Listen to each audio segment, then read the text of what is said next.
একটা ছিল সোনার কন্যা, মেঘ বরণ কেশ, ভাটি অঞ্চলে ছিল সেই কন্যার দেশ।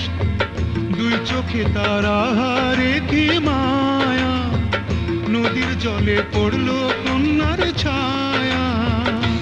কন্যা ভুল করিস না, ও কন্যা ভুল করিস না, আমি ভুল করা কন্যার লগে কথা বলবো না।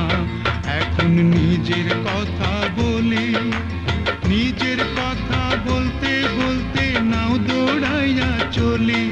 এখন নিজের কথা বলি, নিজের কথা বলতে বলতে নাও দৌড়াইয়া চলি। সবুজ বরণ লাউ ডগায় দুধ সাদা ফুল ধরে, ভুল করা কন্যার লাগি মন